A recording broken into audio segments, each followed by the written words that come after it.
the city council regular meeting Wednesday, August 26th at 6 o'clock.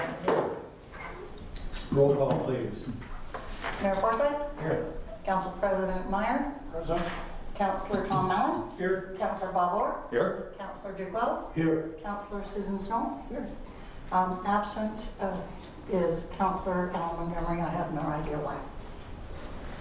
His statement last meeting not to run again may presented him to just stop. Perhaps. Yeah, very well. All right, would you all join me in the pledge of allegiance? I pledge allegiance to the flag of the United States of America and to the republic for which it stands, one nation, under God, indivisible, with liberty and justice for all. Thank you.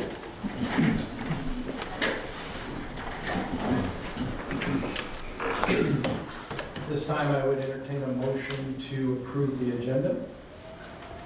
So moved. Second. Any discussion? All in favor? Aye. Any opposed? Hearing none is approved. I'd entertain a motion to approve the consent agenda. So. Second. Any discussion? All in favor? Aye. Any opposed? Hearing none, it's passed. Announcements, Jamie? Yes, the first announcements will be setting the second town hall meeting on short-term rentals. I wanted to consult with all of you to see when you will be available. I think we probably will do it go to meeting so that we can have plenty of people on the line. It's up to you which way you want to do it. Yeah, we're still kind of restricted from having a whole bunch of people here in the room, so yeah, automation must be the way to go.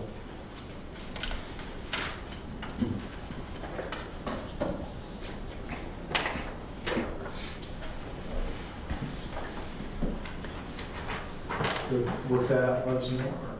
No, I want you to tell me what days you're available, when you guys want to. I'm retired, I've got all every day in the world. You got all the time in the world. Okay. Well, all right, the city council meeting is September 23rd, and the 7th is Labor Day. Planning Commission has a public hearing on the 24th, but other than that, any time is fine. So if we did it somewhere like the 16th or something, that we can talk about it the following week in council. That'd work, yeah. Well, you would need to do it the week of the 7th, around the 9th or somewhere, or earlier in the week, in order for me to get everything ready and copies made in packets, because packets, I try to have the packets out the weekend before. Oh, I the see. meeting. Yeah. Yeah, that's fine. I would just like to have it before our next council meeting. The 9th works for me. 9th is fine. Ninth is good. Night to work for me. Good. All right. What time, 5 or 6, 4, 3, I don't know. Again, I think you work, right? What time And is- you work, so you're the two. what time did we do it last time? Was it late? What time, what? What time when we did our last? I think it was 5. Yeah, It was 5. that's okay. Okay. Okay with everybody? Okay. Was it 5 o'clock? And it's a call-in one. Yeah, it'll be a go-to-meeting, Oh, okay, one of those. where you dial the numbers and then enter the code, and they hook you up to the meeting. Okay. But it's still on the phone. It's on the phone or on your computer. On your computer, Do it I on your think, computer, whichever too. works best for you. I just have to do it on the phone here because I don't have a microphone on my computer. All right. Okay, so the second town hall meeting regarding short-term rentals will be Wednesday, September 9th at 5 p.m. That's a Thursday. Ninth is a Wednesday. 9th is a Wednesday. 9th is Wednesday? Yeah. I look at the wrong, Maybe we need to get you a new calendar. maybe. Could be. Okay.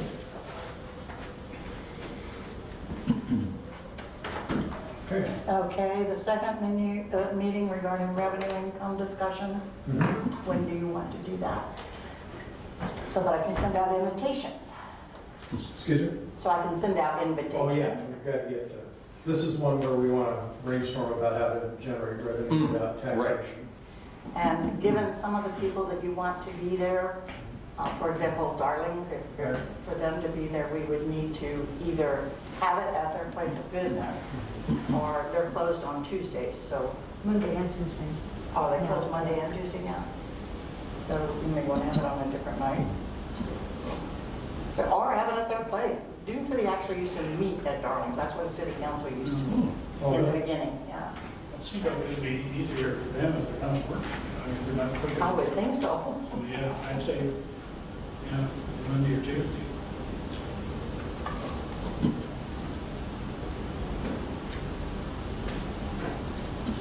Are you proposing which week?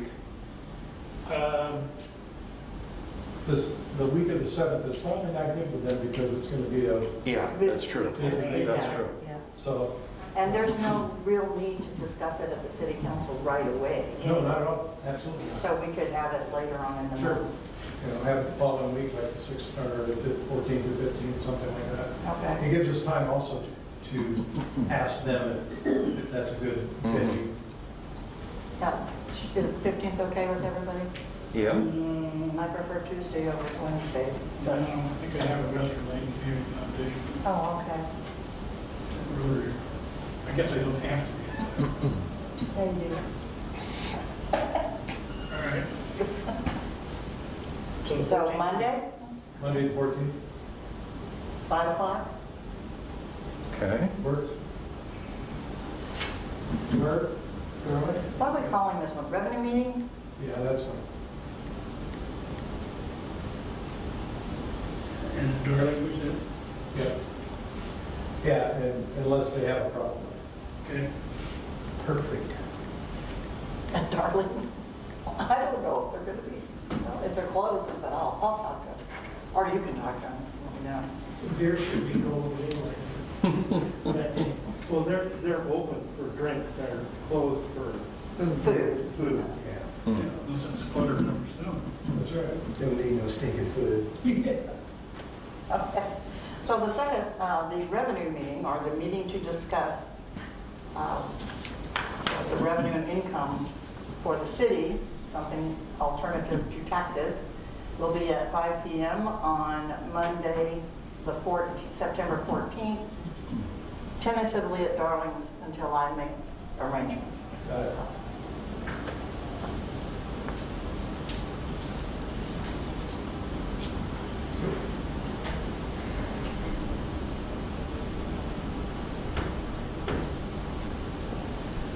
Dune City is still seeking applications for the position of planning secretary. It's a part-time position, and you must attend evening meetings to transcribe and prepare the minutes of those meetings and other related activities. You also need to check my work and make sure I'm dotting all my i's and crossing my t's. So we work closely together. The September 23rd City Council meeting will include a public hearing and consideration of a petition for road vacation, which is a portion of Hellcat Trail. So I'm asking all of you to try and be there if you can. We really need to have a quorum because we paid the $150 we have to pay every time we publish. The September 23rd City Council meeting will also include a public hearing on a conditional use permit application to allow a guest house to be constructed on a property located on Cloud9 Road.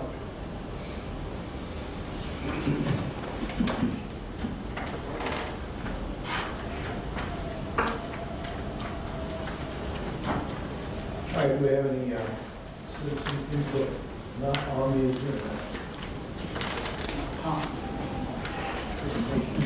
Right. Bonnie Allen.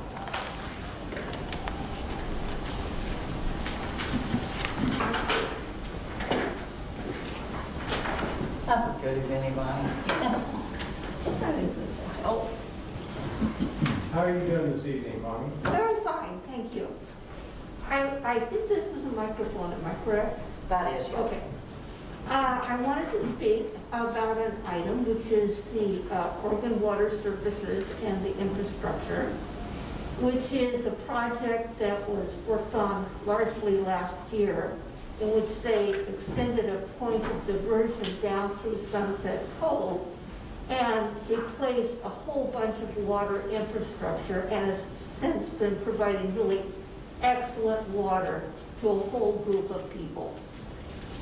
I did want to mention that as part of that work, there were some items that were outlined to be done that have not been concluded. I discussed that at the time with Jim and Tom, and I wanted to appear today and ask that they be amended to any scope of work related to the current discussion. So I've got a copy of that 15 minutes, and you just put that in the record. Thank you. Thank you. And Tom has it. All right. Tom Putman has a presentation on the infrastructure of South Coast Water Company. How you doing, Tom? Hi, guys. Been a while? Where do you want me? I know we can't look at maps, but is it okay if I talk from here? They do have these in their packet. Oh, great. Okay, good. So I can show you that. A quick little background about me. My name is Tom Putman. This is what I look like. My first presentation, council discussion with the face mask on, so please, if you can't hear me, just raise your hand. But I'm with Putman Infrastructure. I founded the company about 12 years ago. We own and operate and manage small water and wastewater companies throughout the West. We're up to about 24 in Idaho, Oregon, Washington, and California. We particularly focus on kind of smaller community systems, both water systems, wastewater systems, recycled water systems. We do some solar energy and some solar thermal as well on the energy side, but primarily water and wastewater. We were fortunate enough to acquire South Coast Water Company about 2 years ago from Oregon Water Services. And actually, we acquired a couple of the companies from them. And our goal over the next 5 years is to continue to operate the system well and improve the system. Part of the way we look at utility infrastructure investments is, first year we will acquire a system, we'll look to kind of plan, do a lot of planning year one, then year 2, 3, 4, make improvements to the system, and then year 5, kind of what we call kind of take a breath and kind of hold, make sure everything's doing okay. Part of that year 1 work is community outreach. We like to meet with our neighbors, our HOAs, our customers to talk about what's working, what's not working. Comments like Bonnie's is just what we want to hear from folks. And so that's what we've been doing today. From the South Coast Water Company's perspective, as we've owned the system, we've been hearing from not current customers, but neighbors kind of adjacent to the utility that are having well water issues, or others with concerns of having the water off of Silcoos and want to be off of Wohink. And so we looked at what we're calling kind of a bit of a phase 1 expansion plan, and that's basically what you have in your packet. Is the current customers in blue, orange is potential expansion areas, and what we wanted to do is just reach out to those in the community in that area and talk about it. That's kind of been shut down with COVID. We sent out a mailer. We just said we'd love to meet. We can't at this point. At some point, we'd like to get together, and so we wanted to share that with the community of here's our thoughts. Here's some plans on that extension. And how to serve those customers and those benefits. During that kind of outreach initially, and earlier this year, we also understood that the city of Dune City had been contemplating a water system for the larger community. And this is circa 1992, so this is quite a ways back. And we thought, in our background, we have a number of public-private partnerships that we do. And so we'll work with the public entity to be able to deliver infrastructure and infrastructure services. For example, we're working with like the University of California, Santa Cruz, down in Santa Cruz, as they're expanding their campus, and we're implementing 2 wastewater utilities with them, systems with them, as a way to kind of increase affordability of the development, but also enhance sustainability of the development. And we're also looking at a couple other partnerships with some cities as well in Idaho and in Oregon of kind of a similar partnership.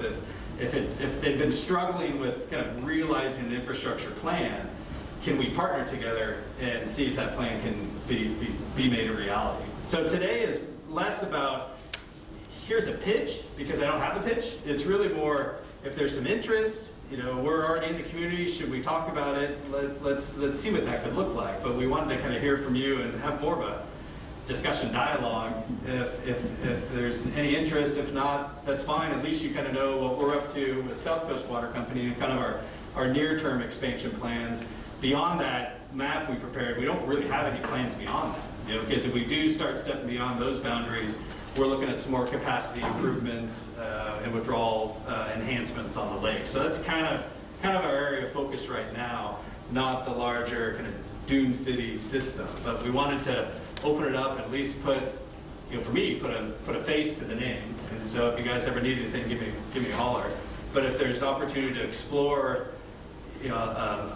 a system that provides more benefit to the community, or if there's more need in the community, like we're seeing just kind of to those adjacent neighbors of ours, we'd love to hear about, and we'd be happy to talk about things. Do I call or? Yeah, go there. I'd like to speak as a recipient of this conversion from a system that my husband and I were responsible for that served one house.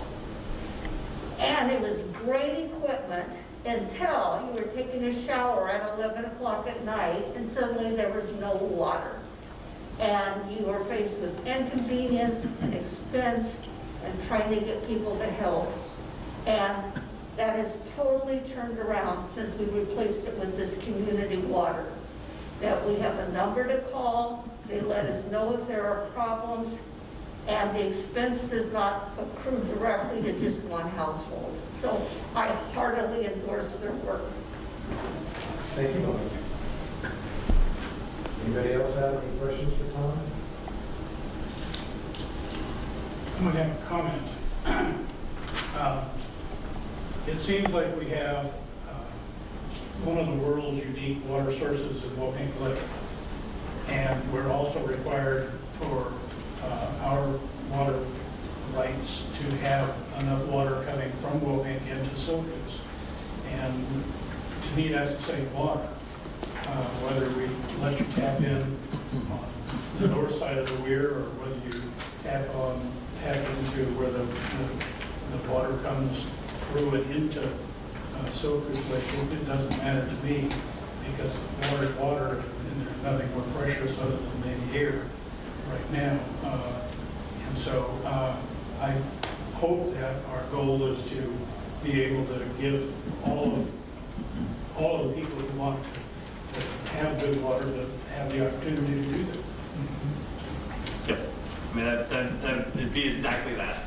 As Bonnie stated and a few other neighbors have stated, that move, the big move to get a lot of those, neighbors off of Silkus on Waupink, that made a big difference. We see it in all the regulatory numbers too. It was a smart move to do that, and I think that's where folks have realized, some that are on wells that are struggling. We know there's a couple neighbors that have spent $10,000 plus trying to drill new wells, and they're having problems. And we kind of thought even for one of those little streets, I think we could run a cost-effectively a little water main and grab those 6 or 7 customers cost-effectively, and it would make sense. And I think so. That's what hopefully you're seeing is that opportunity for positive provision of water service, good water service over time.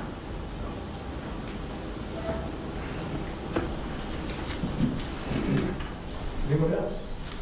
The only thing I could add is, from what I understand from past conversations, we're only using a small fraction of what we can use out of Waupink. And I'm not anywhere, anything to do with it, but I'd like to see everybody on Waupink water at some point, is what I'd like to see. And that was kind of, I think, as an outsider looking in, we see just kind of our world with the current South Coast Water Company of the benefits of Waupink, where that opportunity was, and there's the water rights are there too. So we want to really make sure you can optimize that resource for the community. Yeah. The challenge is we're very transparent on the financial side of, okay, well, if a number of people are on wells, now you're going to be on a more of a centralized system. There's a monthly cost to that, but does the benefit outweigh the one-time cost that you might have on a property? And that was kind of our goal with these initial customers or potential neighbor customers is let's talk about that. Does it make sense for you to come onto the system or not? And we'll want to show you the numbers both ways. and help in those decisions. So that's our goal. Is we call it kind of demystifying a utility. Is to say here's what it means. This is what it could mean for you. And our thinking was, well, maybe this is almost like a phase 1 pilot for what could be broader in the community, and maybe that's how we look at it as a community. Is this is not we're making a decision to do this everywhere. Well, let's just talk about this now. Let's learn from that. Let the customers, the new customers that have come online, let them tell the story and say, yeah, there is this benefit, and this is why. In the meantime, though, I think we are curious to look at what's that bigger picture for the community. At least have some framework to kind of talk to potentially if we get a year down the road and get these customers converted in the community. What's next? And so utilities by nature, it's really slow. It's just the nature of kind of our business. And so if we're talking, if there's a larger opportunity, it's probably more let's start exploring it now together to see what that looks like, and to see if there's any pitfalls or concerns, constraints, and then we'd be a little more prepared than kind of this next step to talk about a little bit more of how that worked, how might it work for a larger kind of citizen base. So, I mean, really, it's a brainstorm today. It was an opportunity for me to come say hello, to say we're interested, but also hear from you if there's interest. Then let's talk about it. Yeah, I'd like to set up another meeting Yeah. to where we can fashion and talk about how this group may or may, this council may or may not want to see that happen. That's one thing that's something that we ought to at least look at and see how it could be phased in or not, and see what the community thinks. Who people would really like to see it. So, yeah, we need to continue these discussions, not let them slip down the road, and let's continue to talk about this throughout the rest of this calendar year. Agreed. Well, good. Thank you very much. Thank you very much. Tom. Would that be in the form of a special meeting or continuation of doing this at council meetings? What do you think? Yeah, I think we can do it at council meeting to make sure that how we want to proceed, and or that we do want to proceed. And then once we've made that decision, then I think we go to the public and say, okay, we need to get all your input on what you see, what you would like to have, and that'll do that. But until we actually sit down and get a staff report, understand what we're voting on, we need to do that. Marty, you got something? Yeah, I'm a little slow at asking questions or thinking about it, so I have a couple questions. The first one is, how many customers you have, and how much water usage do you use? Yeah, the current customer base, I believe, is 95, about 95, and then the gallons per day, I'm not exactly sure. Probably about 40 to 50,000 gallons per day. That'll kind of peak right now in summertime with irrigation, but I can get you those actual numbers. Well, that's close enough. So with the infrastructure you have, how many customers can you serve? Yeah, great question. So that's where we showed that phase 1 map. That's kind of where we're at. We think that's, with the current infrastructure that we have and some small distribution upgrades, that's probably where we'd be at for that. The nice thing about the plant site, where it is in location, it's a high point. So geographically, if we start looking at, if we have a primary withdrawal on Wohink, we can add another storage reservoir to serve then more neighbors as we go. And so that's the discussion. If there's interest, we'd have an opportunity to invest the money to then serve. But we're basically, what you see in that map is where the current infrastructure is Well, at. I haven't seen the map. Do you have maps like that online? So if somebody wants to, who's in the neighborhood, how would they go to contact you and see if they're in the Go to www.puttman.com, Puttman.com, and if you go to utilities, South Coast Water Company, there's actually, I believe, in the news area of that, the expansion plan that I believe Jamie has in front of her, and there's contact information there to reach out. What we had done, I believe it was in April, May, if people got a mailer, we sent an initial kind of info mailer out to those properties, those neighbors, to say, hey, we're thinking about this, here's a map, we're really at the front end of all this, we'd love to hear from you first. And then the goal was to then kind of have an open house somewhere and talk about it and put the maps up and say, does it make sense if your property is interested, put a green dot on your piece of property, just something like that to kind of gauge interest. Lori, I have your packet in our office. I'll make you a packet every time. That's all right. I thought it would be good for everybody to hear if they're listening online too. Yeah, he does have the maps. We just didn't have a place. I guess I could pin them up on the wall over there. But yes, but online you can kind of see what that looks like. And the nice thing is you see on some of those maps we have, discussed with the city a bit, just, who's on well water, who's on city water right, who's on their own well, just kind of trying to unpack that a little bit to really actually inform the neighbors of, these are what you can do, what you can't do, what you could do, and so we could be kind of open about it. But yeah, the goal would be put a big map up on the wall and talk about it. Good? Thank you. Thank you. Old business, Silkus Lake or Club plat, unimproved roads. We have a staff report in front of you. The staff report is in your packet. This is an item that is on my to-do board and has been since I became acting city manager in 2015. I'd really like to erase it off. So the latest and greatest is that our attorneys do not basically, do you want me to go through the whole history for everybody to rehash it? We'd actually be going back to the 70s. I know. Anyway, the latest and greatest is that our attorneys are not actually sure what this county did was legal and is of the opinion, and now the county is agreeing that the county doesn't own the roadways, the county owns the dirt under the roadways. And it's just terribly confusing. So our attorney says that, yeah, probably the best action to do would be a quiet title action, but she said the city shouldn't be the one to do it, that the people should be the one to do it if they want it. They should file for the quiet title action, maybe get together with their neighbors, do it as a group, do it as an entire quarter section would be ideal, and move forward that way. But you do have options, and you'll find the options listed on page 2 of the report under item 2 with, my usual starting with do nothing. The second is to direct staff to send a letter to the residents of the Silkus Lake Club plat informing them that the roadways and unimproved roadways are private roadways, except those roadways designated as driveways on the original plat map, which are those that include South Pioneer, south of Darlings Loop, and Chet's Trail, and Creek Way, and Dyer Way, well, not Dyer Way. There's two that are unnamed roads that were just referred to as driveways. And so it's all those south of Darlings Loop basically heading to the end of the subdivision.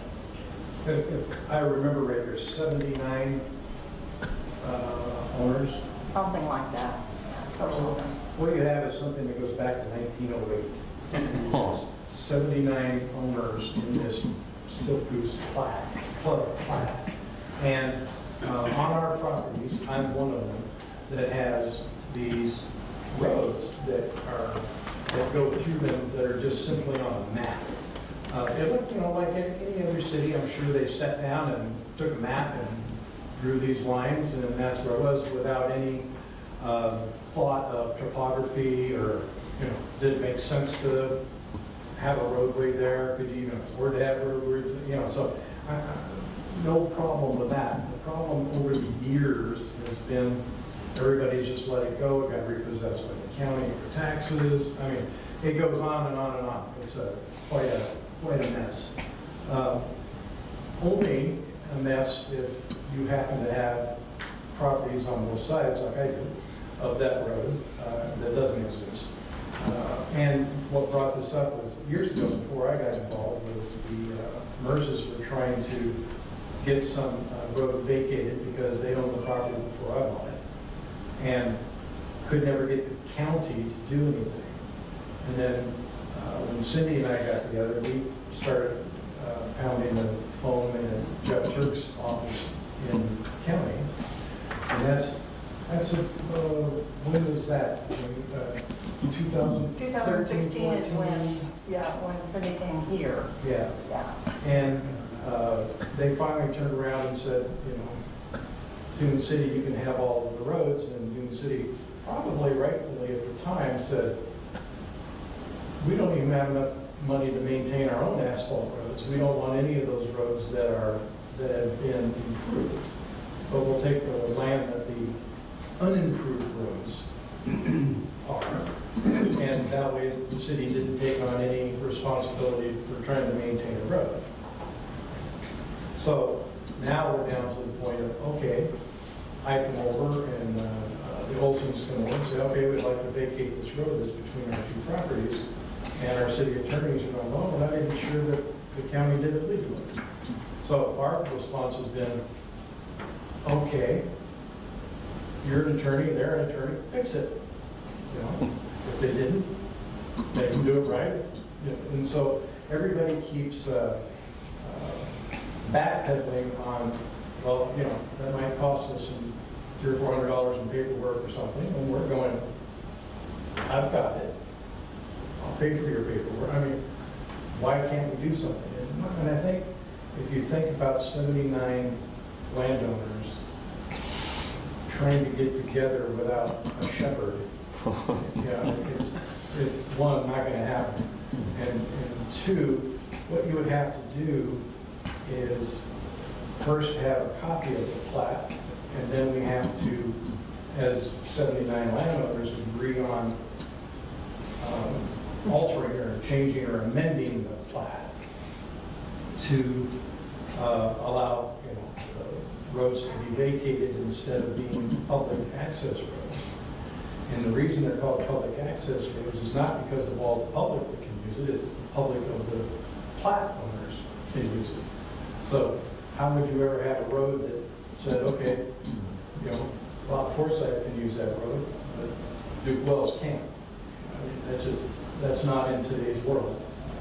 So it's a bit kind of an ugly thing, and what, you know, I personally, you know, and I don't vote on these things, but personally, I like to send out a letter to the court. If it's a staff issue, send Cindy the 79 owners' contact information, and, you know, we'll get letters out to them and do that sort of thing.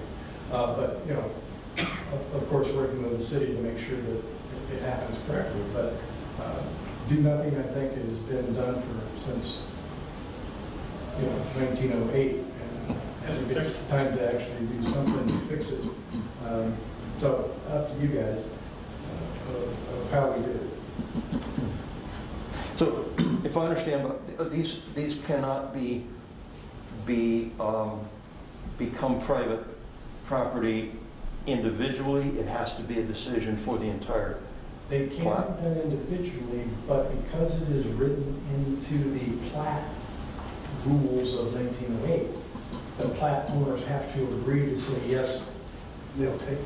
Okay. we'll allow everybody to use them or not use them, and if you want to vacate them, you can vacate them, you know, that type of thing. But without the original documents being changed or modified, then you can't do that. Okay. Or we could, but then we'd look like the county. Okay. Yeah. Didn't realize I said that out loud. I like the idea of having the affected landowners getting together. You mentioned not having a shepherd, not getting done, but Cindy being willing to take that on, do you think? She has. Because I think that offered you it in the have past. to have somebody there to steer this. She offered it in the past, but then when Jane got a hold of our lawyers go, oh, we think it's all wrong. Well, now they've come back. I would like to see that parcel of land, those unused portions, if somebody is willing and wants that, I think it'd be great for them to have it myself. I think we need to move forward on this and see what those 79, 78, ever how many people are wanting to do. And do everything we can to help them. Why is this a Dune City issue if it's the plat and it's private landowners? Because what I think the county did wrong, correct me if I'm wrong, is that they deeded those over to us, to the city. Okay. And I think that's what the lawyer is going, you can't do that, but the deeds are written. Yeah. Yeah, the deeds are there, and the decision before the county commission was a public hearing and that process, but the truth is, you state the truth. It is not the city's business, and so our attorneys are of the opinion we should not be wasting money on it. They say it's the private owners who are responsible for doing it. But we do need to take some action to allow the private homeowners to move forward, or we don't know? Well, right now, the private landowners are oblivious. They have no clue anything is going on. There's only a few Okay. of us that even know this exists. So which of these options makes the most sense, 2 or 3? Doing nothing has worked. I personally think 2 is the one to do. That would make sense. Yeah. Yeah. Is that a motion? I'll second it. I'll make a motion to pick option 2. I second that. All in favor? Aye. Any opposed? All right, thank you. All right, thank you. I think that there was a meeting when Shirley Mers was mayor back in '74. Oh, I don't doubt that. I mean, it's unbelievable how long this has Do been not doubt discussed. that. And there have been 2 lawsuits as a result since, so. Yeah, exactly. It's crazy. Well, and think about it, if you've got property next to your property and it's got a million trees and things on it, and you build a shed over there, and you've had that shed on there for 10 years, and then all of a sudden somebody's coming by and going, well, you know, you're not really supposed to be there. It's, whose is it? Well, it's the county. Well, maybe it's the city. No, it's the plat. Who's the plat? I mean, there's just a million things that can go wrong with just leaving stuff alone. As staffer for the city, my concern is I can't get people to agree that it's okay for both sides of the fence to cut the laurel. So, you know, people don't get along right now. They're not getting along at all. I don't want to have to deal with 79 angry people if I can help I it. don't think you can. No, I don't think we're legal. Resolution 2020-14. What are we doing here? Public contracting law, we're updating, because we haven't since like We have '87. about 3/4 of the paper in this packet. Yeah. We can't buy any more paper the rest of the year. You want to review that, Jamie?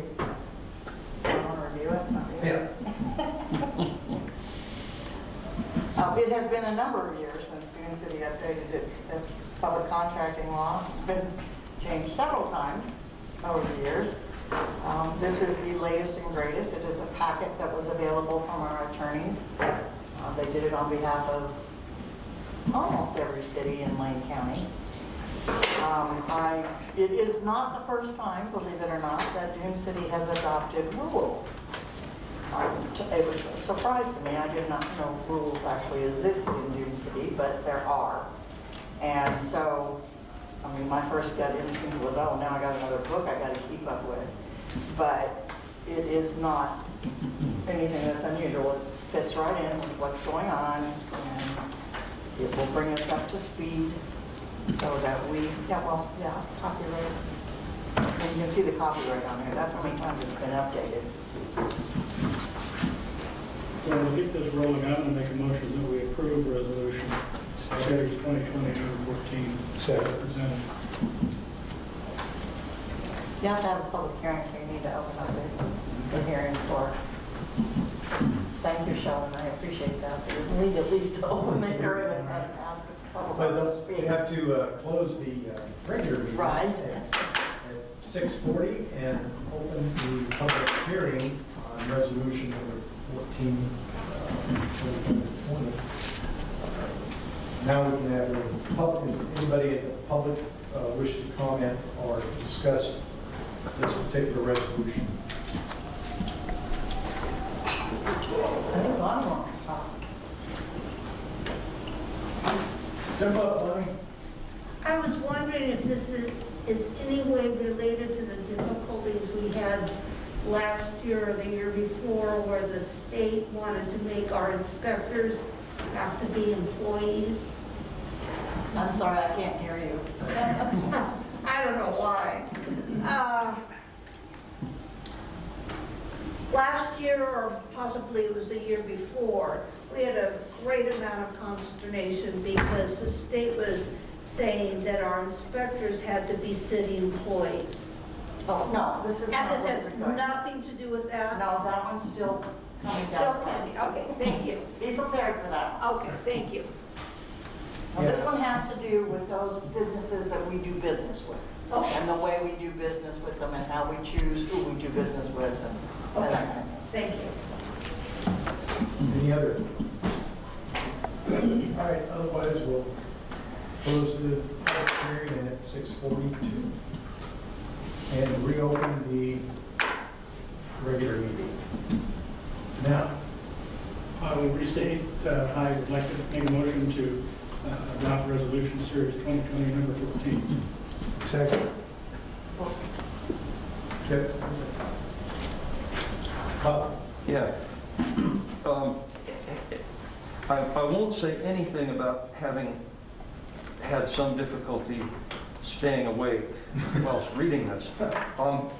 But, Jamie, could you just clarify for me, we're opting out of the Attorney General's model.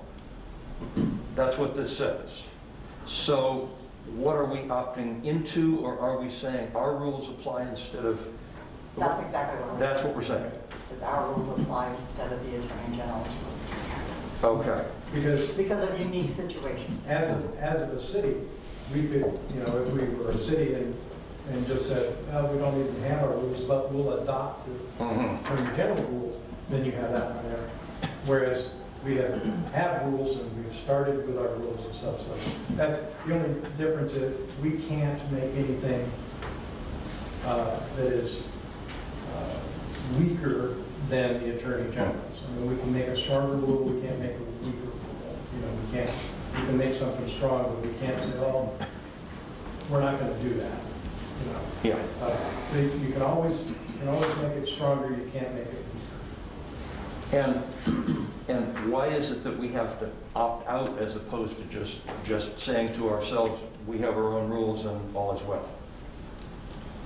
As I understand from my conversations with Carrie on this, it's because the Attorney General's rules are directed more to cities like Portland and Salem that are much larger, and the requirements would be, I mean, it's bad enough as it is, but I guess it's worse than this. But if you want to wait and we can consult, have an executive session to consult with the attorney, that would be fine too. I don't personally have the need to do that. I'm just curious, is the reason that we have to opt out, that if we don't, these apply to us? Yes. Okay, If these you would don't, automatically we will- apply. They're stuck in our throats, Okay, thank you. for lack of a better way to describe it.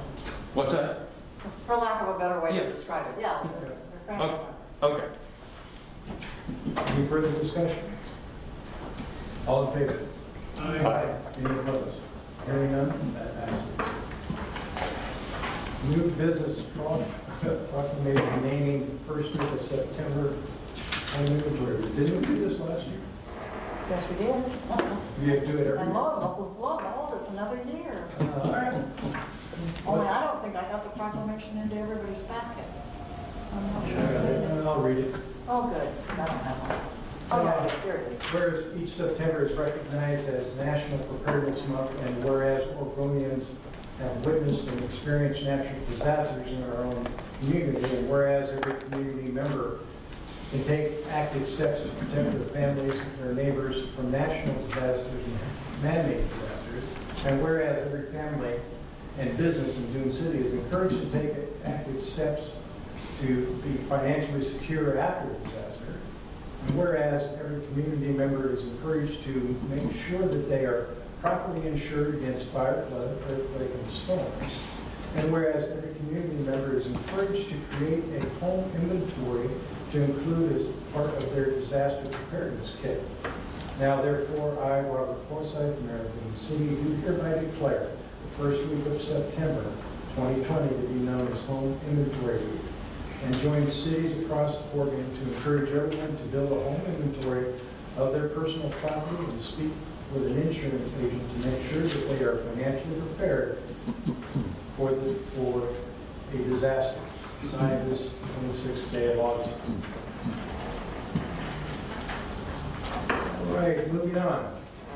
Code violation period 2. Mr. Duman. Yes, sir. Oh, no, you're operating from the, What? or maybe I'm operating from the wrong agenda. I am, never mind. Go ahead. Come on up, Terry. Thank you. Thank you for patiently waiting. Oh, no problem. The reason I'm here is, obviously you know the reason. Last month I had a public hearing, and the first thing we asked was for the city to shoulder the burden of proof on the violations. Nothing was ever said about what the spec was, and I use that word probably wrong. I had a big, long prepared speech, and I'm going to try to wing it, Mayor. No one ever asked about, is the property 100 foot or 200 foot from the lake? There was no one read down the list, the criteria of requiring a permit. That's the burden of proof right there. All I heard was opinions. He thought, it appears there was a violation that occurred, but there was never any proof. That being said, we went from the process to the penalty phase. You closed the public hearing, we went to the penalty phase. That time the city administrator slandered me. And I'm saying it just right up front. I was slandered. I don't appreciate it. I'm here to clear my name. My company has never been in violation of Dune City Code until the said no business license. I have a letter from Jamie that all but concurs what I'm telling you. And I was trying to, here it is right here. No, it's not.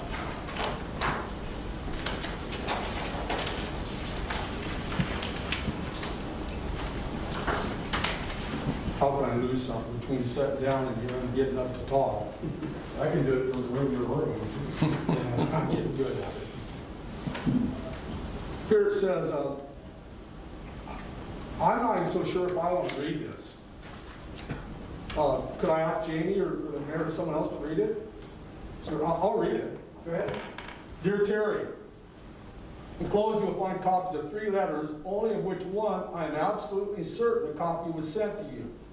When I receive a complaint, whether it be from office staff or a citizen, I usually blind copy any contractor that may have been involved. But in this case, I'm not sure as I did, as the mail log, which is kept on the receptionist's computer, does not reflect the letters to Wall, was also sent to you, and the rest of them were lost when the computer crashed. Parentheses, well, not lost, actually, just on hard drive backups that would take too long to find. Next paragraph. I apologize to you now as I cannot prove the first and second letters were sent to you. I do know both complaints were ultimately resolved. I also learned that you were not doing the work on the Wall property, which is the 3rd complaint in this packet. Mr. Wall was doing his own work, but that wasn't made clear to me until after the letters were sent to Mr. Wall. In any event, I apologize. You intend to report to my apology on the city council record at the next regular session, which of course will be televised. This is a letter from Jamie. The first violation of mine is addressed to Dune City licensed contractors. The reason, it's an erosion and sediment control ordinance. That's not a violation. Has nothing to do with me. I wasn't even a contractor here, obviously. It wasn't sent to me because I wasn't a contractor. I didn't have a license. So there's one violation that you stated. That wasn't a violation, that was my attempt to show you that attempt was made to contact all contractors and provide them with a copy of the new law so that they would all be aware that those were requirements. But you represented it as a violation when you sent this to me. Am I right? No. No, you asked for the letters that I was talking about at the. Yeah, I asked for the at the letters hearing. of the 3 violations. That's all I asked, Jamie. I'm not trying to be argumentative. Just show me the 3 letters of violation. I didn't have 3 letters of violation. I had phone calls with you. That's not what was stated. I sent you 3 letters to advise you of what the code said. And you remember this March 28th, 2017? That one I knew I had because it was in the file for the This is not a the violation. ordinance. You No, stated- that's not a violation. That's a notification. Let me finish my presentation, Yes. please. You all heard that I had 3 violations during the penalty phase. I stood up and said I had no violations to my knowledge. There isn't a single violation in here that belongs to me. The second letter is a letter to Terrace Homes, to Art, Koenig, Gary, and King. Has nothing to do with me. I don't even know what this is doing to me. The third one is the letter to Mr. and Mrs. Fred Wall. I'd like to read this. I received information from a Dune City employee today who was doing work on the city on a nearby hilltop. This someone is performing excavating and grading work on your property. Further investigation revealed that the trailer parked on Clear Lake Road next to your driveway belongs to Terry Dune, a person known to do excavating and grading work. Please be advised that Mr. Dune is not licensed to do business in Dune City. He's in violation of Dune City Code. This code applies to any person doing the work, so it doesn't matter if Mr. Dune is a subcontractor, not required to take a business license. Mr. Dune needs to take a city business license before continuing to do any work. Dune City Code requires property owners to apply for excavating and grading permit prior to significant land construction. This application process also provides for an on-site compliance with the city officials to ensure that proposed activity is going to be done in compliance with Dune City Code or will not require approval from the county, state, or federal requirement. Until the time as you have complied with our code, a stop work order is being issued directing that you cease and desist from further land disturbance work on your property until such time as Mr. Dooman has obtained a Dune City business license and you have submitted submission plans and permit applications and a pre-construction site meeting review and been granted permit by Dune City to continue. Then in this letter here, she finds out that I wasn't even doing the work. This is nothing but bias and prejudice that was present at that meeting, and it affected your decision. It's total slander. At this time here, I ask that you reconsider your decision. You went through and fined me for the violations that you didn't even discuss just because they had an appearance. And your decision, I know, in my personal opinion, 2 of the counselors were deeply moved by the notice that I had 3 violations. If you can find a violation anywhere in that, Jamie. The 3 violations were in the order. That's what you were only hearing. No. It's for the 3 violations. No, Jamie. Robert? There were, to my recollection, there were 3 issues that came up that we discussed relative to fines. And if I'm recalling correctly, there were 3 violations that we discussed fining for. Now, I'm trying to follow you here, and are you saying that you don't feel that those issues, that you were in violation on those issues, or are you referring primarily to things that had or had not been sent to you or communicated to you in the past, or both? In other words, are you saying that the issues that we discussed fining you for at the last meeting you were not in violation? Yes, I am saying that. That's the first part of my statement, Robert. The second part of the statement is when during the penalty phase, she said she had sent me 3 notices of violations in the past. Okay. And that's exactly the way it is. Go back and look at the tape, guys. I'm not making this stuff up. And I stood up and said, wait a minute, she's trying to prejudice you. I've never had a violation in the past. She did nothing but try to prejudice you with her bias against me. And if this is the 3, and here, right at the top, it says, top of my letterhead, it says, here's your,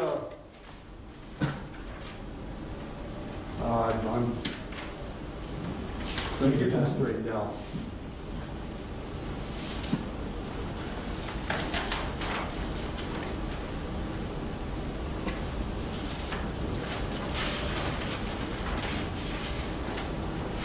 Reason, copies of letters regarding erosion and sediment control ordinance and violations of Dune City Code.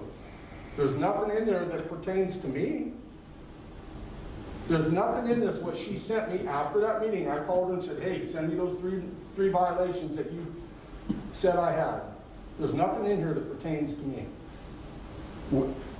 Weren't those were discussed at the meeting? Robert, can I explain? Yeah, please. There was 3 violations we discussed in the meetings. I've admitted the one doing without a city business license. Mm-hmm. And you have to admit, during the penalty phase, she looked right at you and said, I've sent him 3 notices of violations in the past. And I stood up and said, hey, you're prejudicing the council. I remember that. I remember Okay, that. where are the 3 notices of violations that she sent me?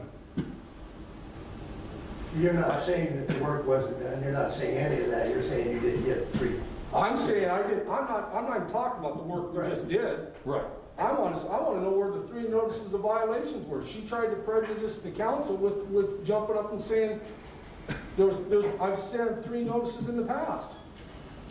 Those notices, and now you've read Jamie's letter, in which she apologized for not being able to find the previous I'm letter. saying they don't exist.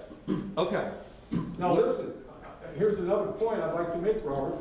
She's had my file on her desk for the last 6 to 7 months. Mm-hmm. And for her to say, there's 3 notices of violations in the past, and then to come up with this, one to Terrace Homes, one to a job I'd never even been on. But how do those, whether or not that's the case, I understand that you're suggesting that we were prejudiced, which I don't agree with, but how do those affect Slander. whether or not? It doesn't. Okay. She slandered me in the penalty phase. You cannot allow new testimony to be introduced in the penalty phase. That's not a fair hearing. Okay, I personally didn't feel prejudiced at all. It was information that she provided, but in terms of my feelings about it, there were violations that I personally would have seen a greater fine than the council agreed to. I think the fines were reduced significantly. Do you even know what the fines are for, Robert? I don't have all the paperwork in front of me, but I know that it had to do with the amount of land that was cleared, and I think there was, I know we discussed a second driveway, although I think that one was decided not to be an issue. I'm sorry, I don't have all that with me. It's Well, the clearing vegetation permit, failure to get a clearing vegetation permit, it did not meet the requirements to need a clearing vegetation permit because it was over 200 foot from the lake, less than 15%, and less than 4,000 square foot. That's called burden of proof. If someone would have just said, hey, he had this many square foot, this percent, it was never discussed, Robert. Well, it appears that, yeah, he did do some work there, but it didn't meet the criteria for needing that permit. No one discussed that. They just said it appears. Mortier says it, in his opinion, it appears. That's all I heard was opinions, nothing. I didn't hear facts. I didn't hear proof. okay. And this here is total slander. Even the letter that, if I park my trailer alongside the road, the city administrator has the right to send the person that's living there, you know, without notifying me. I mean, she slandered me in this letter right here. There it is. If you'd like to read it yourself. Okay. No, Anyway. I get the essence of what you're saying. The essence of what I'm saying is I admitted I did not have a city business license. Mm-hmm. I did not do enough, though. You did not do enough to show the burden of proof that I was required to get a permit. I was, and you know, you guys know as well as I do, the excavator very seldom gets a permit. It's the property owner that's going to get the permit. Anyway, that's all I have to say. Thank you, Jerry. Terry, is there anything that you have with you that you would like us to have a copy of that we can read? I'd like to have you have a copy of this. Okay. Right. This is, I tell you, when you're sitting around at home and you get a copy of this thinking, and then you read that it doesn't even have my name on it. And she's trying to justify this as saying this is my 3 violations that I've had in the past. I have no violations in the past, Robert, none. You can't find one, she can't find one. If she could have, she would have mailed it to me. No, I think what the 3 was referring to, 3 No. notices, yeah, 3 notices that she had sent to you about requirements that we have in Dune City. We've got 2 3s here going on. That's not a violation, Robert. No. The violations referred to the work done on that piece of property. No, I didn't, Robert. Yeah, the 3 was the letters, the notifications to you. No, And the other 3 was the violations on the I'll property. go back and look at the tape, Robert, respectfully. Yeah, I will do that. Yeah. I will do that. So, Are you currently licensed in Dune City? no, I am not. He's never been. That's not true. You haven't been since 2007, because that's all I have records What for. did you just say? I'm sorry? What did you just say? You have not had a business license since 2007. I can't go any further back than that. That's all the records are. Well, it doesn't matter. It doesn't matter.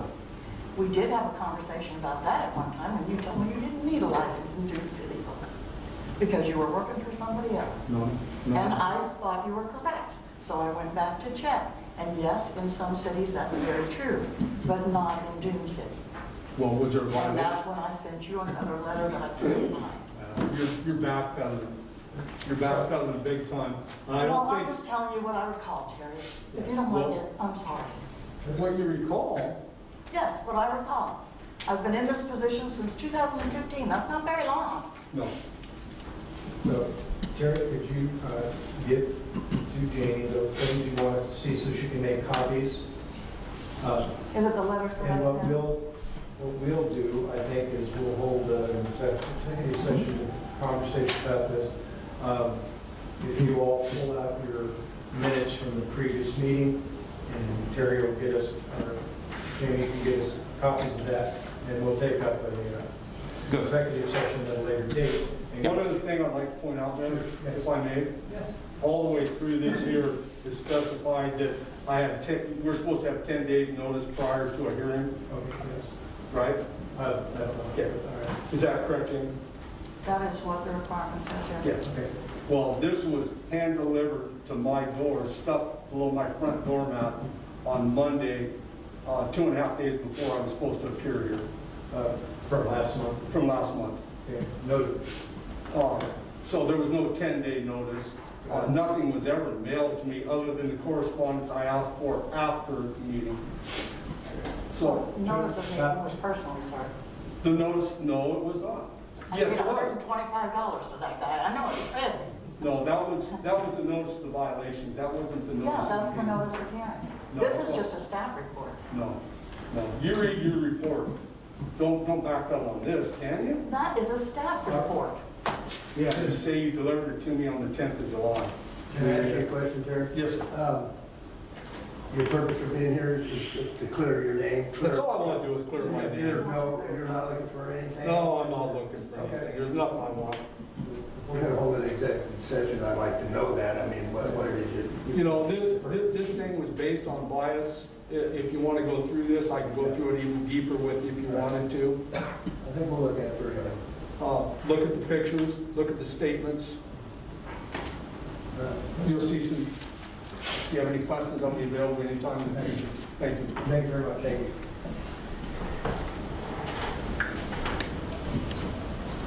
Alder Drive repair consideration. Before we get started, Yes. now if I can find it, oh, yeah, right here. This was on where I said here, it was a letter from Mary Jo Leach. You get right to it, it says, I asked for yourself, I guess that's you, Jamie. Did you read that part? Which one? From the Leaches, it's This one? number 3. Most recent one? Yeah, I asked that yourself and Councilor Wells be recused from for bias, is consideration of this matter. That's a bunch of bullshit. I don't have any bias towards this. First time ever seen this man was last month. I've never been in conversation with him in my life or since. What I have is an opinion. I put my homework in, I read this stuff, and I've been down there to look at it. I'm not stepping away from anything I here. was gonna ask, on what basis. Yeah, well, that's what I'm going gonna know. be. And, I mean, there's all sorts of reasons to recuse one. No, sure there is. But If I felt there was, or we were in business or doing something, or whatever, I would. But not gonna happen. not without some other issues from just reading and going through it, so. Jamie, do you have a reason that you think you should recuse yourself of this matter? I haven't seen anything presented on what you should, that's. I think I can be unbiased in delivering the staff report. I don't have a position to make a decision. I don't make decisions. Right. We make those, yes. You do. Exactly. All right. Yes, sir. I've been thinking about this for the last week since I've been reading this sort of stuff. And one of the first books that I read as I entered graduate school was a book by John Holt entitled How Children Fail. And the statement that he made in there just keeps coming back and back to me in situations like this from time to time. The true test of intelligence is not what you know how to do, but how you behave when you don't know what to do. And it seems like there's some opportunities in this instance where people could be really intelligent and solve a problem. In speech. Well said. Given the circumstances, the difficulty is that we don't have the cash to go in and take care of the problem right this second. But we can in the future to do what needs to be done. It clearly, in my opinion anyway, and this is opinion, so you need to lick this. I'm dangerous with this thing on. We have that on film. Should hit YouTube. I cannot see taking property away from somebody who now owns property and doesn't want to let people turn around in his yard. I'm sorry, I feel that way. And so, to me, this is an issue that Dune City should have taken care of a long time ago. They didn't. We can't afford to do it right now. We can be sued if we don't do it. And so, the idea is for you to say, to determine how you want to handle it. Do you want to do it right now and put off other things? Do you want to, in my opinion, staff opinion is it has to be done. We have to provide a turnaround for those people. For fire purposes, because we have received notification from the fire department that they will not service that area because they can't get out. They can't get in and they can't get out. Huge liability. Yeah, that's it. Yeah, I mean, it's if a somebody huge liability. as far as somebody dies or done. Yeah, that's right. Here's another issue where we go into, obviously, we gave permits for the road construction and the building construction and did not look at our own code and say, it's got to have the appropriate term. Actually, I think those were all done before we were in the I was going to city. say, it's They before we were were all- city. that was They there. pre-existed us. You think it was there. Now, this was 1959 when it was Oh, that's subdivided. 59. Mhm. Okay. And both houses were 1959? All four on that road and all four on the other side of the road. Were all prior to? Built, you mean? No, the subdivision was created. Okay, but here's my point, is whether we were a city or not, the county has the same code. And the county would have given permits for those to be built. I don't know how old the houses Had are. to, I mean, there was. I don't know how old they are, but possibly, Yeah, yes. so there, prior to the Dune City being a city, the county gave permission for these, or permits for this road to be built and these homes to be built without egress. So, I mean, here we go again with something that's so old that we need to. I was just down there and looked at this stuff today. If you go to Exhibit 4, and you go to the color pictures that are, look like they're shot from the lease property shooting north, the colored photos of the parking lot. I think the key here is emergency.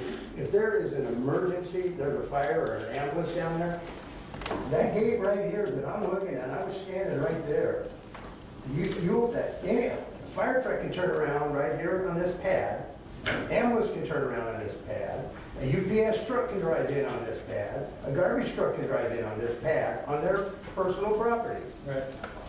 If it's down at the next home, Mr. Wolmer's home, they've got their driveway right here, the same thing is happening, they can access a fire truck, anything in the case of an emergency. The other thing is, in the case of an emergency, where these cinder blocks and these woods in here, in the case of an emergency, a fire truck can drive right over them or get out and move. Right.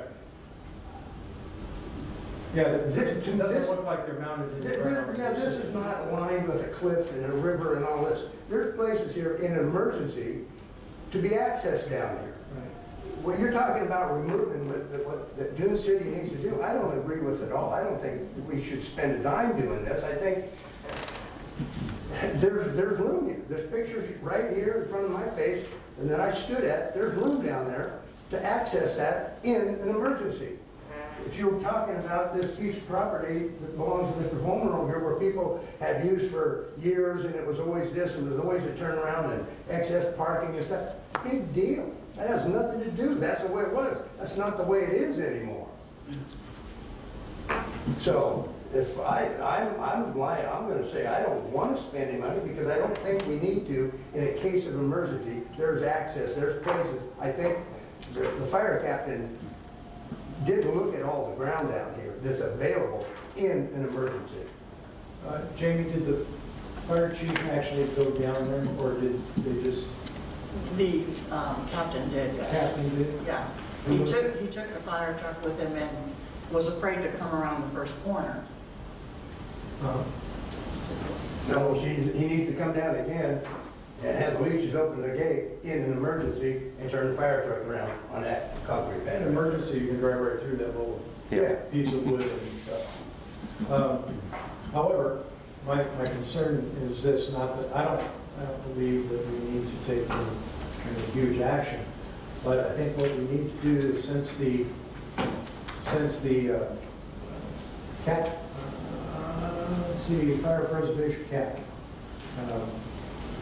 Tony Miller, since he has written this document, we need to get, I think we need to get clarification from him and our concerns that none of these appear to be permanent. There's not an in-the-ground bollard that's going to stop a truck from No. turning around. There are a bunch of cinder blocks that you could kick over tomorrow with your foot. And this one document causes us some legalities that we have to take care of. I think we need to go back down there, council members and staff with the fire and look at what I'm looking at right here, what I looked at. Because I don't consider those cinder blocks any more than a pile of daisies. That's nothing. I mean, you're going to drive over a plant. Yeah. Can I, since you guys are talking about my property and park, can I look at the picture you're referring to, the cinder blocks you're talking about? Are you Mr.? I'm Mr. Vollmer, yes. Oh. I'm the, I won't use the exact word Mr. Leach describes me in, but I'm the unquestioned neighbor. This is what I'm talking about, in an emergency. You got all this here, in an emergency. So the cinder blocks you're referring to are what though? Right. Those are gone. Okay. Okay, sorry, can I speak just for a second? So I have cameras set up, as I told you guys when I was here in June, and I was watching Mr. Leach standing in my front yard with the fire, I don't know whose name he is, but the Tim, whatever he said. Might have been Miller. I had just poured some concrete and I was putting in fence posts. So he took these pictures when these blocks are no longer there. So if you went today, you wouldn't have seen those actually. What I will tell you guys is this, it's not even a permanent fence. Yeah. It's, what I did is I dug down 12 inches into that, and it took me about an hour to dig each one because it's rock solid up there. I dug 12 inches down and I buried a 4-inch plastic sleeve, a plastic pipe. So those posts that I have there, those fence posts, are actually removable. It's not a permanent fence. I could remove that whole fence, to be honest with you, in 5 minutes. But I put it there for two main reasons. One is I'm tired of being harassed by Mr. Leach. I bought this house in February, and it's nothing but the things he's called me in front of my kids, I'm not going to repeat there, but let's just say the word starts with an F and ends with a U-C-K-E-R. And my 5-year-old daughter standing right next to me, and my other 2 kids in my driveway. This is what I've been dealing with with this gentleman. Now, that's one of the reasons I did it, is because we just want nothing to do with the Leaches. I don't want to talk to them. I don't want to see them. I don't want them to talk to my kids. But as you mentioned, or I think it mentions in Mrs. Leach's letter that you showed me, the email that she sent, we've turned it into a play area. My kids love it. In fact, they were there half the day today. They have like a cornhole thing they're doing, this kind of stuff. I don't think this is if I just read the email, and granted I just got it tonight, but Mr. and Mrs. Leach laid this thing out to be a safety matter. I don't think this has anything to do with safety. It's more of a, well, to your point, I'm not going to go in his yard and actually measure, but just eyeballing it, the pad that he has that he will not let anybody turn around in is at least double the size of what is now my front yard. The little piece of triangle that he wants to claim for his overflow traffic and service people and all this kind of stuff. This whole thing just doesn't make sense. He has, if it's really about UPS turning around, FedEx turning around, this kind of stuff, he has more space than I do. And it's actually paved and et cetera. So I don't know if that makes sense, but, and if you guys want to hear it too, I actually have a proposal to solve this whole problem that won't cost Dune City a penny. If you want to hear it, I'll be. Yes. You want to hear it? Yes, please. Can I sit down? Because it's been long. If that's all right with you, Mr. Mayor? It's not. Here is my proposal. It won't cost you guys a cent. I will agree to actually remove the fence come August or October 1, actually, because as I told you when I was here in June, I'm renting the place out to long-term tenants anyway. Well, long-term from October through May. And they won't care about the front yard. My kids are using it right now. I will voluntarily agree to remove that fence under 4 conditions. Number 1 is Mr. and Mrs. Leach have to agree to never talk to me or my wife or my kids again. I'm tired of every time I walk over there, them yelling something at me, swearing at me, all this kind of stuff. Number 2 is they have to agree never to step foot on my property. I have Mr. Leach on camera saying I can walk on your property any blank, again, the same word starts with an F, ends with an ING, C-U-K-I-N-G. I can walk on your property any blanking time I want, and he jumped over my fence and pranced around on it like a coot. We just don't want anything to do with the guy. So number 1 is, I'll remove the fence if number 1, they agree not to talk to any member of my family again. Number 2, they stay off my property. Number 3, they remove their fence, their gate. You got to understand too, these are people that are doing this standing behind a 7-foot tall wrought iron gate. Okay, I had a temporary 2x4 with cinder blocks in front of my driveway because I had just poured fresh concrete. I didn't want anybody turning around in my driveway. He walked over there and told me I was being petty, and then he walked right back and closed his iron gate and stood behind his iron gate that's 7 feet tall. But I'm being petty for wanting to fence off my property. This doesn't make sense. So that was the 3rd condition. He'd have to remove his gate. And he has to send a letter to you guys apologizing for the defamatory comments he's made about me. So once again, in this email you just hand-delivered to me tonight, I read it, and in it says I kicked over his garbage can 6 feet into the road, something to that extent. Never happened. If he's got video of it to show you guys to prove it, then I ask him to do that, but I'll guarantee you he doesn't, because it's never happened. And I'm not going to rehash all the stuff I said when I was here in June, but this is not the first time that they've said things about me that weren't true. It's just, like I said, I want to wash my hands of the Leaches. So that's my proposal. It won't cost Dune City a cent if those 4 conditions can be met. Thank you. Yep. I read the letters and all of that stuff, but that's not what my concern is right here. As soon as I feel we got involved, when the fire department got involved and saying there wasn't a place to turn around there. That's why I went down, there's room to turn around there. And I think that we need to go back there with the fire captain and go, here's room and here's room in an emergency. And, We just don't need to spend the amount of money we'd have to spend to make a a cul-de-sac. It's ridiculous to remove that bank and these trees. It's out of, it's crazy. And Jamie, I'd be more than happy to go with Duke down there if you want to set up something with Tony Hill. Susan? I was down there today. I agree with you, Duke. I looked at it, saw your daughter out playing at the little plastic table she had out there. I thought there was room. I only thought that. I had my husband was there looking at it. He said, fire trucks all the time, back down roads or back out. And so they can do that. I don't think it's a fire issue. I think it's a neighbor to neighbor issue and not playing nice. And I don't think it's a Dune City issue. If it doesn't cause problems with creating a forum or anything like that, I'd like to go too. I had intended to, as you two did, and I'm glad you did, and I just didn't get to it before tonight's meeting. But I would like to see it. I think it's important that we see it firsthand, all of us, if possible. Once Jamie finds out when Tony is available, then our calendars will check and see. We just don't want more than Yeah.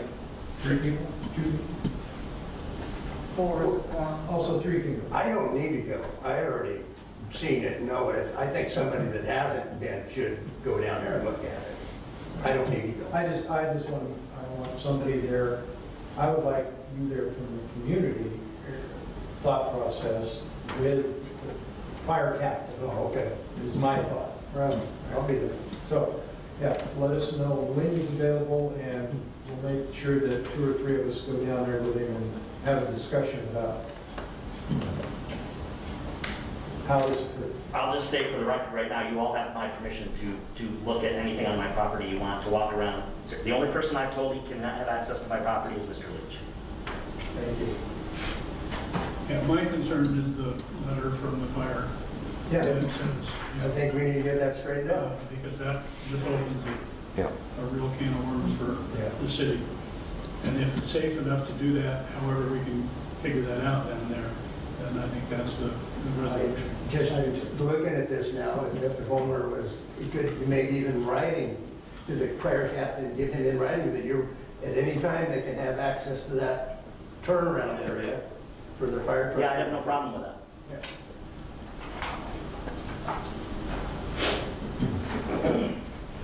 All right, anything further? All right, moving on to speed bump. Request for speed bump installation on Airport Road. Earhart Road / International Speedway. Is that the one that is right there by you? I do? No. No, that's my own speedway. This is, we had a speed bump issue with the road next.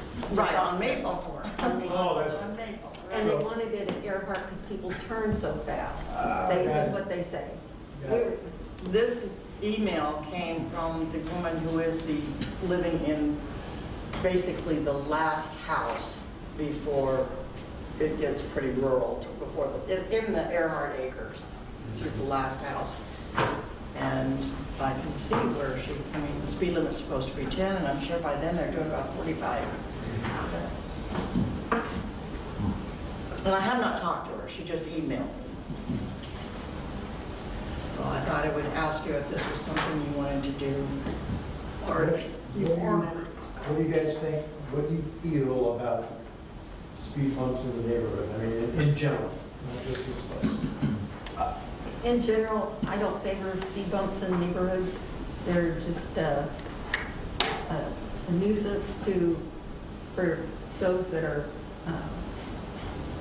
trying to obey the speed limit. You know, you can ruin your car. We can then be liable for people's cars if we have speed bumps.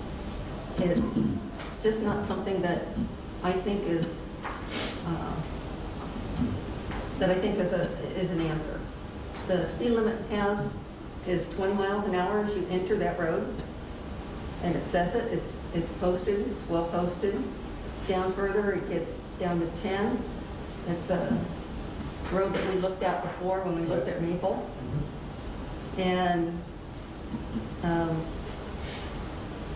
sure that there are people that are being rude, but I don't think you should do that to everyone else that's trying to be respectful. Would the ditch be cheaper? I was thinking we could probably get Les Schwab to donate some spike strips. Well, we had this issue come up in the last, what, 6 months or so, 9 months, with regard to another street. On Maple, Right. correct.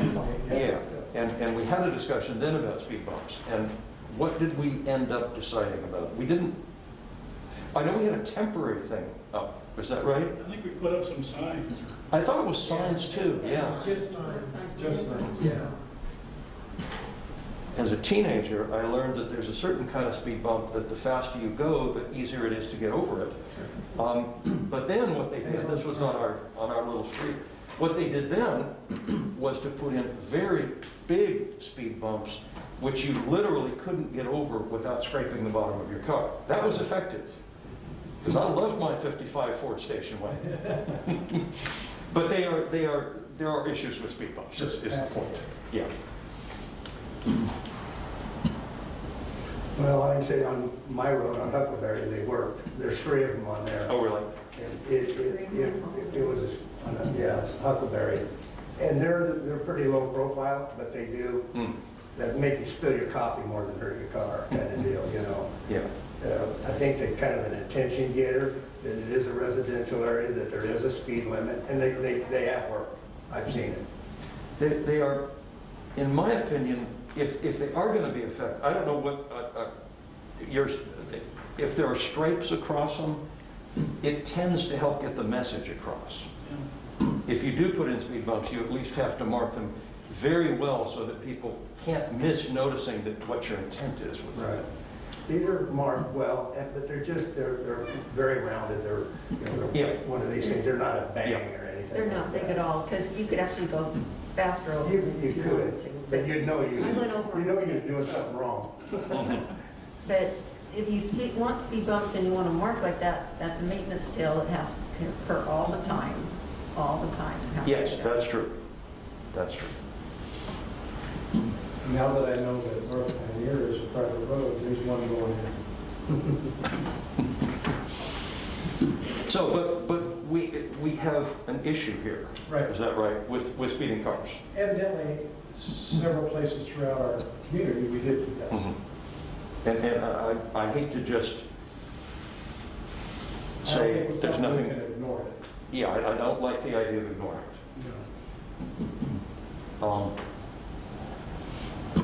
I like the commercial, not the asphalt one, but maybe put a commercial above asphalt. I don't know what they're called. We had them over, we bought them over the, They're where temporary. you lay down The the strip. strip and drive to Yeah. 3 or 4 things in them, and that way you can remove them later and patch the holes and go on your way. I wonder if they come in different profiles where you don't have to have a. They do.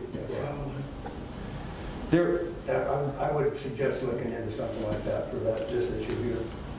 there are other things we could do, but it's probably going to be a higher cost. One of which would be a solar-powered flashing light with a speed limit sign on it. Another one would be one of those flashing signs that says you are exceeding the speed limit by, or your speed is. But I believe those things are rather pricey, I aren't think they? so. Yeah. The other thing I would like to see, Jamie, if you would, if you could get, look into somewhere like Eugene, what their code on speed limits are, because they will have done this many years ago and probably have code of when to use them, when not to use them, and possibly even what our liabilities are. Both, I look at liability as an issue on both sides. We've been notified on several occasions of people speeding dramatically through these areas. So, one, somebody's kid gets run over and we've been notified several times, exactly. there's a liability. Yeah. Besides the other part of it. Then the other side is, so we go to do something about it and put in a speed bump or some sort of thing, and somebody blows out the tire or something, then there's a liability. So Yeah. I'd kind of like to know both sides of that story. If you can get that from a place like a Eugene that has a lot of people, a lot of codes that go into that area before we make a decision on which way we want to go with that type of thing, if that's all right with you guys. Yeah, I'm not adverse to doing a little study and coming up with the best option. I love plagiarism, it's a lot easier than making up yourself. That's a good idea. That's a good idea. You good with that, Tom?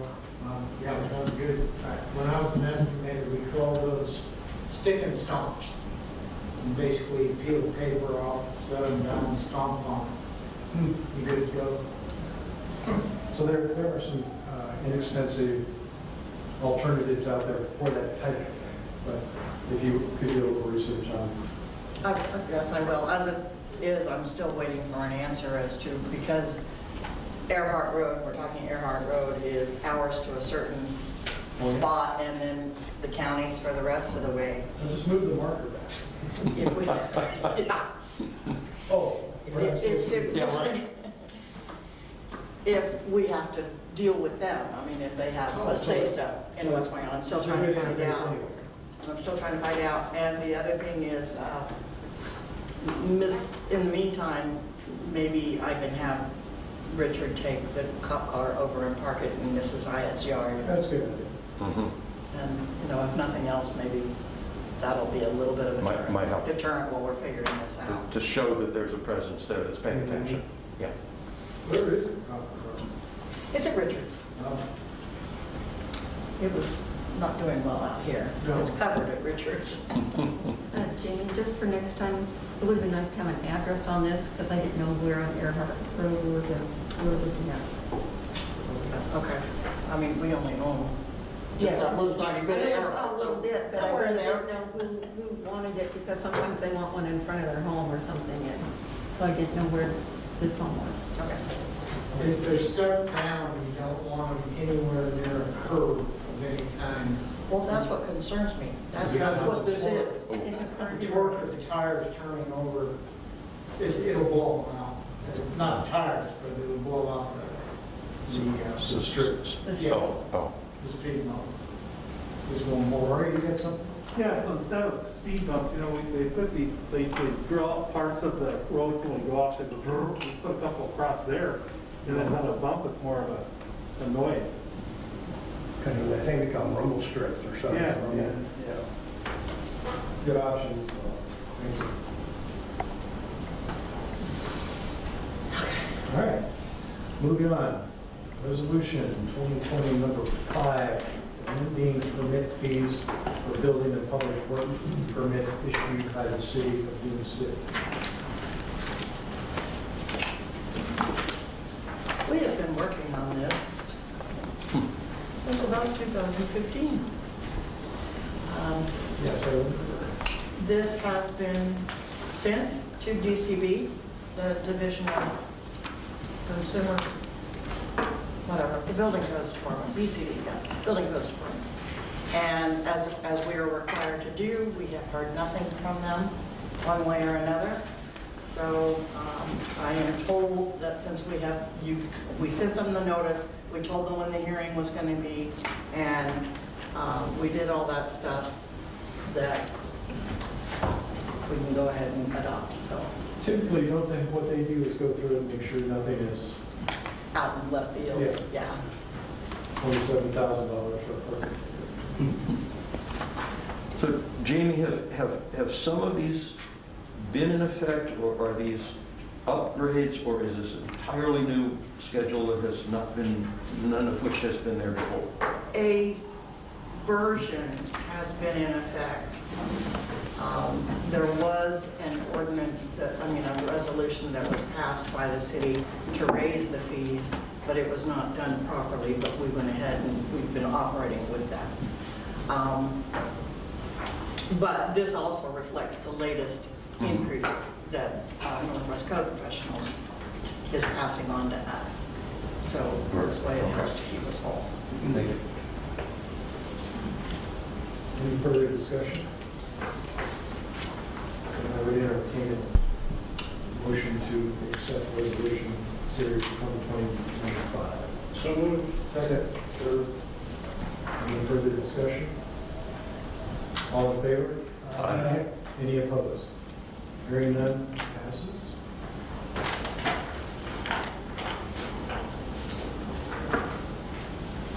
Oh, bid for replacement of heating and air conditioning at City Hall. And why do we need air conditioning in City Hall? Right now, it's no problem. Or heating. Or heating. Did I put it in your package? Do you Yeah. remember what Yes. it is that, why don't I have it in mine? That's what I don't understand. Yeah, the proposal is $9,625. I just don't understand why my packet didn't get that stuff. We are surviving now because we don't have the money to do this. I'm just not sure what's going to happen this winter. Gotta have something this winter. Yeah, absolutely. Is there any heat in the building now? Yes, it will do emergency heat. I just don't know how long that lasts, and he didn't know how long it would last either. Is it a heat pump? So replacing the existing system with a RUUV heat pump system, Yeah. using a heat pump combined with an air handler and a 15 kilowatt strip heater. I will say I have not sought other offers, so I know I need to do that. And you know, Hmm? and you know what I would have to say. Yes, I do, yes. If, I don't know what that is, what you might say, but. You didn't do your research. Exactly. No, apparently I didn't. With regard to this issue, it strikes me that this should be a high priority item, and I don't know, I mean, when you say we don't have the budget for it, does that also mean we don't have a contingency somewhere that we could pull from? I mean, is it really there is nothing anywhere, or could we consider this in the form of a contingency? Contingency is spoken for under the current budget. Okay.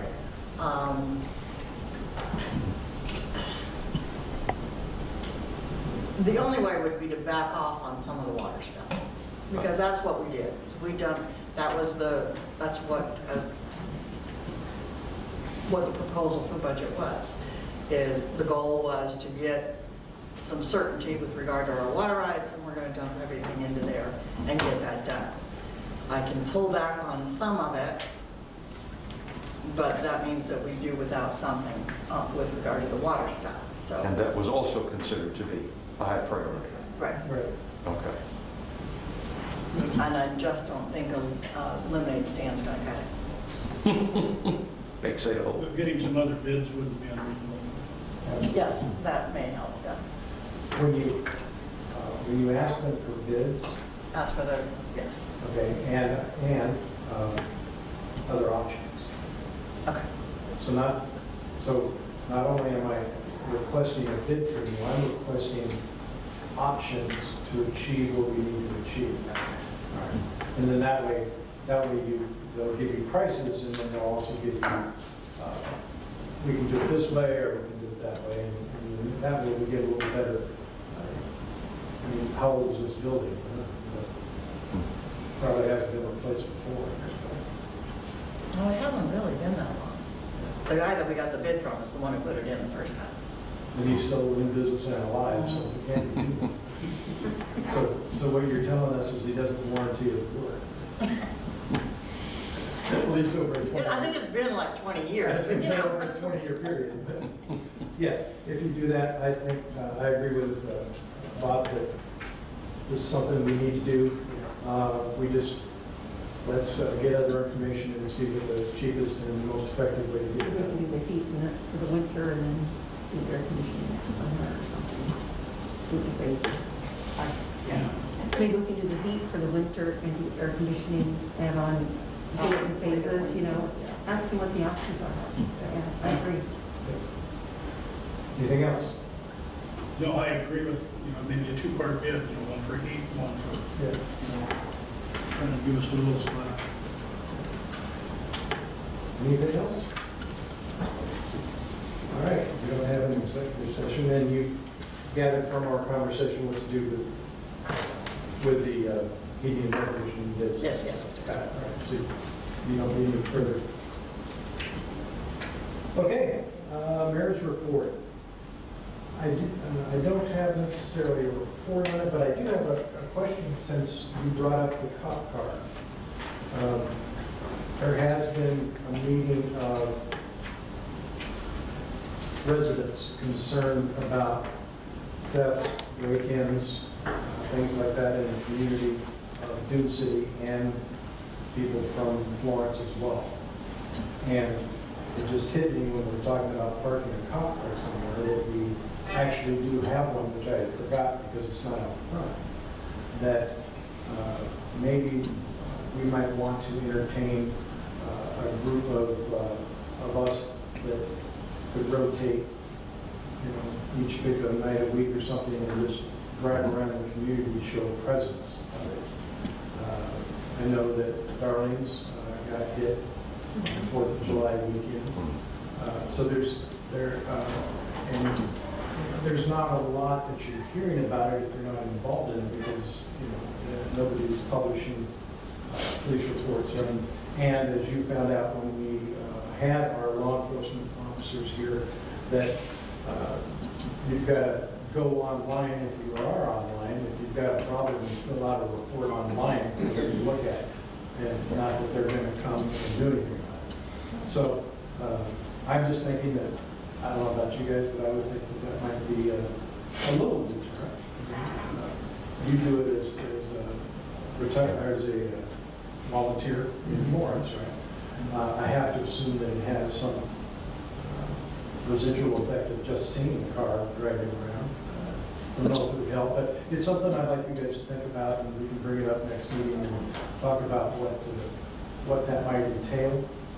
There'll probably be another meeting of the citizenry before that anyway, and I'll have a little more details on what the group is on. I have two questions. The first is it drivable? Yes. Because the last I knew, it was not in great shape. That was some time ago. It's been repaired? I mean, it's not that great, but yeah, it's drivable. Okay. Second question is it actually, I'm just trying to remember back just from seeing it here, is it a city vehicle or is it a police vehicle? What exactly? It says Dune City on the side, but it has the lights Okay. on top. Red lights or yellow lights? Do you remember? I think it's got both, I'm not sure. Okay. Oh, cool. I mean, Yeah. it's a former police car for Yeah, the city okay. of I Florence. think it was the former canine police officers. Yeah. I believe. So it was a cop car. It's a good idea. Give some thought to that. Yeah. So if you would, before next meeting, let's sit down and talk about it. If you look it on the agenda next meeting, so we can. It's a real issue. Just in my neighborhood, just last week had a car stolen at 1:30 in the daytime. Ooh, Rushing my neighbor. really? Yeah. Wow. It was stolen. They retrieved it a couple days later, as I know. Stripped. I think they arrested him. They caught him in a hotel room and got it. Whoa. It was right next door, and then there's been a lot of property theft around, things out of garages and stuff like that, so we've been pretty vigilant in our area trying to keep track of people. Bob, are you proposing that someone drive the car around through neighborhoods? Yes. That would be the best way to do it.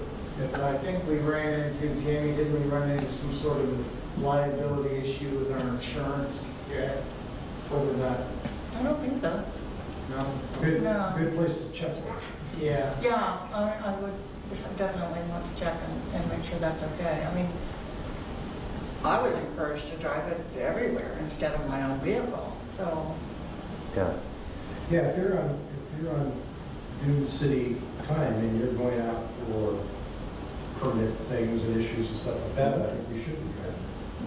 Code enforcement. That's what I was thinking. Enforcement, that sort of thing, yeah. Deputized code enforcement, a deputy. But she is the code enforcement officer. She Yeah. should drive. I mean, I don't see where you should be driving your own vehicle for Dune City business, unless you're getting mileage or something like that. Okay. Community center report. Yes, we got couple of small roof issues we'll look at this week. Hopefully they're small. They're small, sound small. And the toilets are running. What's that? The toilets continue to just Oh, run yeah, all the yeah, time. yeah. And I think that has to do with having to redo all the water. I think something got caught under there. On this property, yeah. Yeah. Susan, water quality? Well, with COVID, we are not testing Yeah. because we can't get in the boats and drive around together, so, If you had 7-foot ones, maybe you're 6 feet apart or whatever, you should be fine. sure, if you can get that.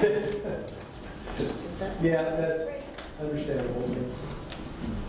Jamie, emergency services report. Let's see. The Emergency Operations Center for West Lane Emergency Operations Group is still in effect and operational. They have meetings, teleconferences on a regular basis. Dune City also participates with other entities regular, the county and the White House and all those things. I don't do the White House one very often. We received the 2 touchless thermometers that we ordered, so we do have those now. And we were supposed to receive 19 N95 masks from Lane County, but instead received 160 plain paper masks. These went through City of Florence, and I haven't had a chance to talk to Mike about it and find out what happened, but my guess is they really needed the N95s more than we did. I mean, because we don't have emergency personnel that go out and first responders, so. But I would like to know where that decision was made and why didn't anybody talk to me first. We don't have the technology to allow our staff to work from home, so Dune City stayed open, although we kept the door locked. Well, now the door is no longer locked, but masks and social distancing are required, and only one person is allowed in the lobby at a time. I haven't been to a WeLog meeting in a long time. How about that? They are by telephone, and by the time things settle down in the office for me to get onto the telephone at that time in the morning on a Monday, it's always over. We had staff report. Okay. We had 11 permits issued between July 22nd and August 26th, 5 structural, 2 plumbing, 2 mechanical, and 2 electrical. That did not include any new home builds, but there are a number that are in the works right now. I attempted to send out notices regarding the agenda and the recent threatening letter that we received. For those of you who have never seen it, I have a copy of here. I'll be in here. And it ended up with all kinds of problems coming to light about the email and how it's working. So we are going to completely redo that. Thank you. We're going to completely redo our email process and everything here at City Hall. I do mention in the report that I'll be out of the office from September 24th to September 30th, but that is no longer the case. My medical professional will not allow me to go. So I'll be here so we can have meetings. Yay! All right, good is yours. Susan, anything? Here's a second Oh, you got a second? letter that's listed as number 3, so either I missed one Oh. or didn't distribute it to me, but. Do I have those here somewhere that I haven't seen yet? They're in the packet, the very back of the packet. Oh, Oh, in the, Oh, yeah, this one's, yeah, you want me to copy it for everybody? yeah. Everybody want a copy of it?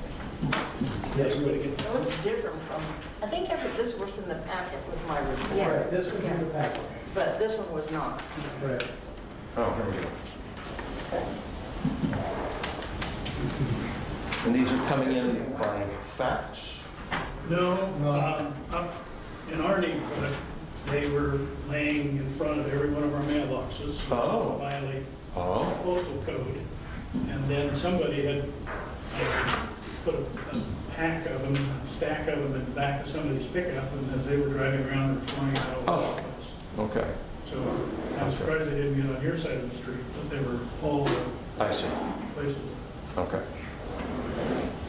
Susan, good in the order. Nothing, sir. Okay. I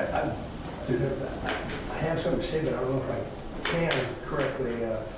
This business is going on with the property you talked about, the emergency, I'll just go in generalities. This behavior from the other couple in here isn't not their first rodeo.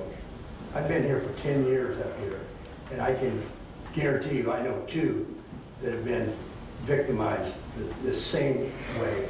And it's cost us a lot of money here to deal with this stuff.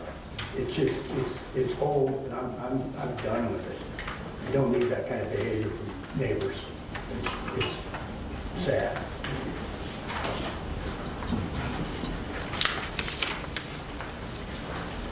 Tom, anything? Not tonight. I have some thoughts about the whole issue of in a broader sense, what Mr. Dumas was trying to get about tonight. But I want to give some further thought, and so I'm not really ready to speak to that issue yet. But next month.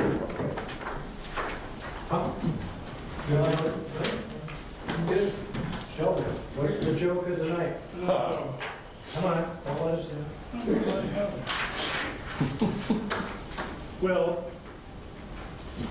rumor has it that when Donald Trump was walking out in the garden there in the White House with his Secret Service guy, all of a sudden the Secret Service guy saw somebody that was in there that shouldn't be there. And he kept hollering at him, and the guy pulled a gun, and the Secret Service guy shot him, and all the time the Secret Service guy kept hollering, Mickey Mouse, Mickey Mouse, Mickey Mouse. And after